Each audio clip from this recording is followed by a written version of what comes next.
कथा 20 उंगलियों की कमाई। एक तपस्वी ब्राह्मण धनाभाव के कारण बड़ा दुखी रहता था।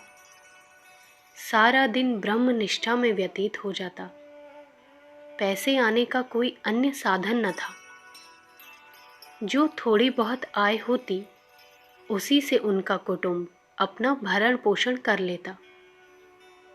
आमदनी इतनी स्वल्प थी कि कुटुंब के लिए भोजन और वस्त्र भी पूरे न हो पाते।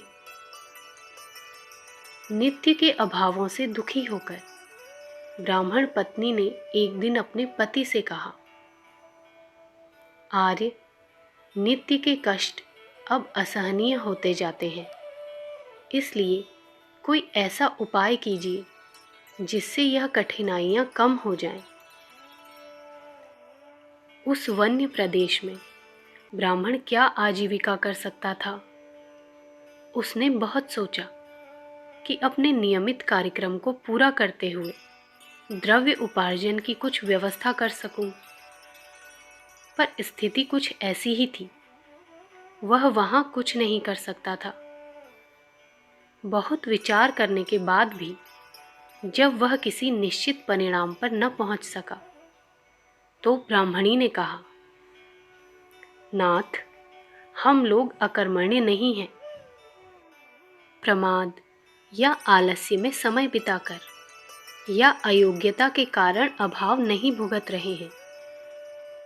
यदि हम अयोग्य और अकर्मण्य होते तब तो निश्चय ही हम दुख भोगने के अधिकारी थे।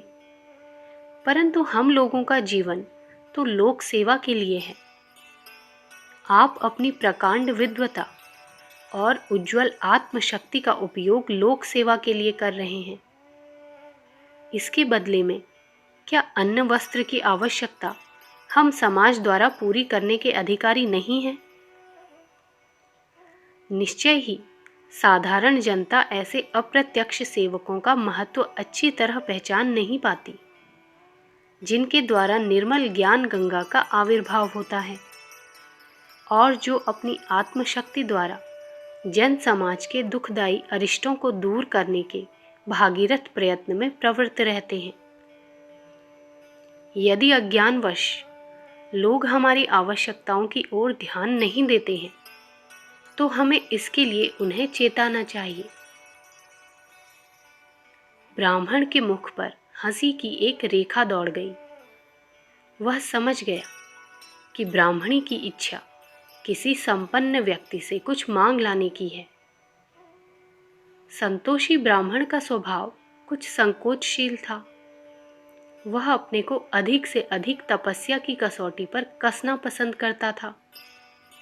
परंतु जब ब्राह्मणी का आग्रह देखा तो उसे इसमें कुछ भी अनुचित न प्रतीत हुआ कि किसी संपन्न व्यक्ति से कुछ याचना कर ली जाए। तपस्वी ने ब्राह्मणी की ओर स्वीकृति सूचक सिर हिला दिया। दूसरे दिन प्रातःकाल नित्य कर्म से निवृत्त होकर ब्राह्मण उत्तर दिशा के लिए चल दिया और कई दिन की यात्रा को पार करते हुए उस देश के राजा के नगर में जा पहुंचा। राजदूतों ने उसके आने की सूचना राजा को दी।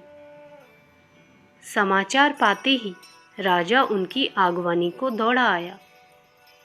वह जानता था कि धनी और शक्तिशाली होने का सच्चा महत्व इसमें है कि इससे लोक सेवी महानुभावों की सेवा और सहायता की जाए। कई व्यक्तियों की स्थिति धन और सत्ता एकत्रित करने की होती है। वे प्रत्यक्ष शरीर से संसार की भलाई का कोई अधिक कार्य नहीं कर सकते। ऐसे लोगों का कल्याण इसी में है कि वे अपनी शक्ति को अधिक से अधिक मात्रा में साधुजनों के समर्पण कर दें।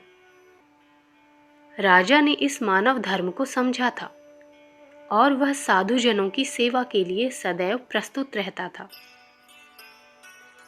बड़ी आवभगत के साथ तपस्वी को अतिथिशाला में ठहराया गया। उनका वैसा ही आतिथ्य सत्कार किया गया जैसा कि बड़े बड़े राजकर्मियों का होता है। ब्राह्मण ने उस दिन अपनी थकान मिटाई और अतिथिशाला में विश्राम करते रहे। दूसरे दिन राजा उनके सन्मुख आया और प्रणाम करके विनम्र भाव से पूछा, भगवन, आज्ञा दीजिए, इस सेवक के लिए क्या सेवा है? ब्राह्मण ने सरल स्वभाव से अपने आगमन का कारण कह सुनाया। कोषाध्यक्ष को बुलाकर राजा ने आज्ञा दी, 10,000 रुपया इन महापुरुष की भेंट किए जाएं। रुपया जब ब्राह्मण के समक्ष आया तो उनके चेहरे पर प्रसन्नता नहीं वरन खिन्नता की रेखाएं खिंच गई। राजा ने पूछा, महात्मन, कदाचित यह धन कम है, क्या इससे अधिक उपस्थित करूं? ब्राह्मण ने कहा, हाँ। अब 10,000 अशर्फियां लाई गई, वह भी कम बताई गई। राजा ने क्रमशः अधिक धन उपस्थित किया, पर वह भी थोड़ा ही कहा गया। यहाँ तक कि राजा ने अपना सारा खजाना उनके सम्मुख रखा, पर ब्राह्मण को इससे भी संतोष न हुआ। तब राजा ने पूछा, मेरे पास यही वस्तुएं थी, अब इनके अतिरिक्त जो वस्तु आप चाहते हो वह स्वयं ही बतलाने की कृपा करें।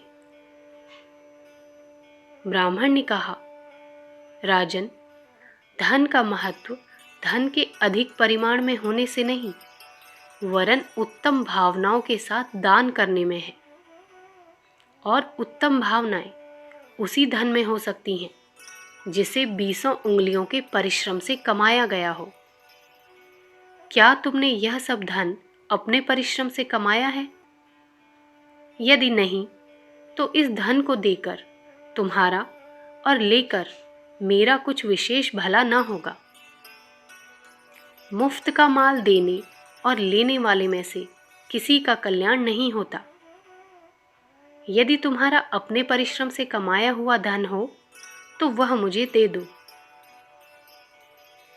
राजा ने ध्यानपूर्वक तलाश किया, पर उसे अपना कमाया हुआ 1 पैसा भी न मिला।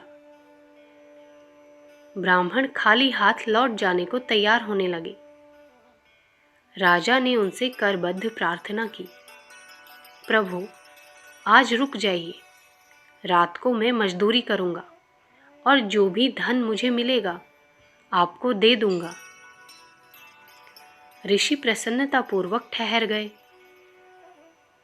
दिन को राजा भला किसकी मजदूरी करता और कौन राजा से करवाता, इसलिए उसने रात का समय इस बात के लिए तय किया। जब 1 पहर रात चली गई तो पुराने कपड़े पहनकर राजा मजदूरी की तलाश में निकला। शहर के गली कूचों में घूमते हुए उसने एक जगह देखा कि एक लोहार की भट्टी जल रही है। राजा ने उससे प्रार्थना की कि यदि कोई काम हो तो उसे रात भर के लिए नौकर रख ले। लोहार को एक आदमी की जरूरत भी थी। उसने कहा, 4 बजे तक भट्टी की धौंकनी चलाना, तुम्हें 4 पैसे मिलेंगे।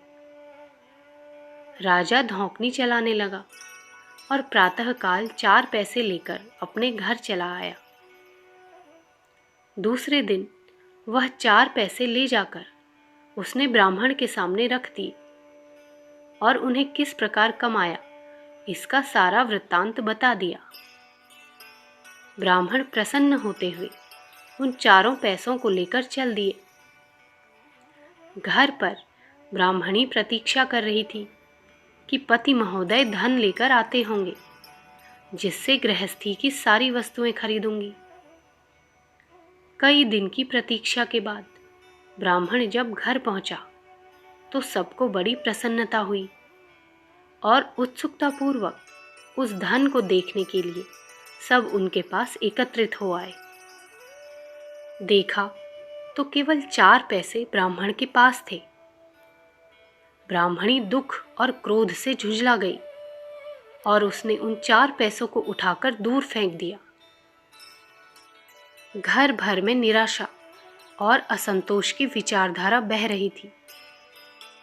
रात को किसी ने भोजन नहीं किया और सब यूं ही सोते रहे। उन फेंके हुए पैसों को कूड़े में से ढूंढने तक की किसी की हिम्मत न हुई। सब लोग यूं ही कुड़कुड़ाते हुए अपनी अपनी चटाइयों पर निद्रामग्न हो गए। प्रातःकाल सबने देखा कि उस ढेर पर 4 बड़े सुंदर पेड़ खड़े हुए हैं, जिन पर चांदी के पत्ते, सोने के फूल और हीरों के फल लगे हुए हैं। उसकी एक एक टहनी का मूल्य करोड़ों रुपया होता। ऐसे वृक्ष को पाकर भला किस प्रकार का अभाव रहता। उनका घर धन धान्य से भर गया। दूर दूर से लोग उन वृक्षों को देखने आए। स्वयं राजा उन्हें देखने आया। सबके आश्चर्य का निवारण करते हुए ब्राह्मण ने कहा, सज्जनों, 20 उंगलियों की कमाई का फल ऐसा ही है। अखंड ज्योति, जुलाई सन 1941, पृष्ठ संख्या 9, 10।